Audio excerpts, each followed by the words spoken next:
High school senior Peter Parker visits the Columbia University Genetics Laboratory with his friend Harry Osborn and his girlfriend Mary Jane Watson. There, a genetically engineered super spider bites him and he falls ill after returning home.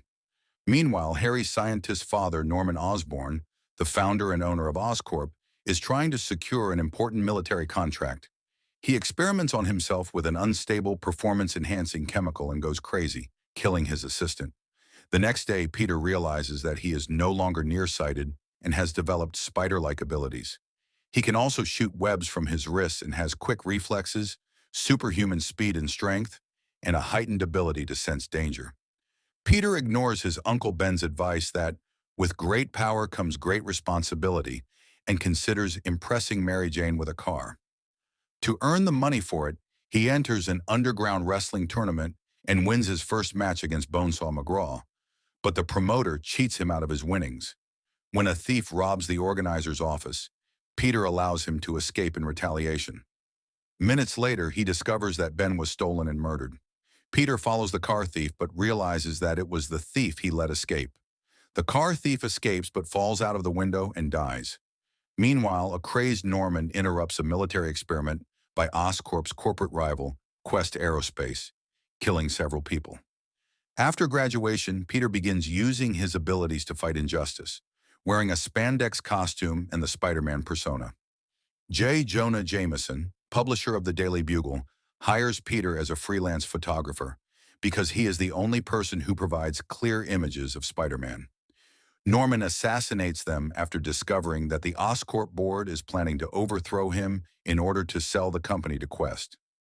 Jameson names the mysterious killer Green Goblin. The Goblin offers Spider-Man a seat next to him, but Peter refuses. They fight and Peter's injured. At Thanksgiving dinner, Peter's Aunt May invites Mary Jane, Harry, and Norman. During dinner, Norman sees the wound and realizes Peter's identity. Thinking that the only way to defeat Peter is to attack those special to him, Norman then attacks May and forces her to be hospitalized. Harry, who is dating Mary Jane, sees her holding Peter's hand to console him and assumes he has feelings for her. Devastated, Harry tells his father that Peter loves Mary Jane, unknowingly revealing Spider-Man's greatest weakness. Norman holds Mary Jane and a Roosevelt Island trolley car full of children hostage next to the Queensboro Bridge. He forces Peter to choose the person he wants to save and leaves them both. Peter saves both Mary Jane and the tram. Norman then throws him into an abandoned building and beats him brutally. When Peter overpowers him, Norman reveals himself to Peter and cunningly prepares his glider to impale Peter from behind while begging for forgiveness. Alerted by his spider sense, Peter fends off the attack and the glider impales Norman on the pole instead.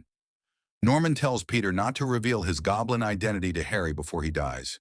Peter takes Norman's body back to the Osborn house just as Harry enters and pulls a gun on him, believing Spider-Man killed his father, but he escapes.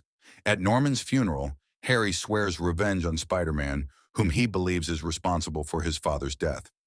Mary Jane confesses that she is in love with Peter. However, Peter thinks he needs to protect her from the unwanted attention of his enemies, so he hides his true feelings and tells Mary Jane that they can only be friends. As Peter leaves, he remembers Ben's words and accepts his new responsibility as Spider-Man.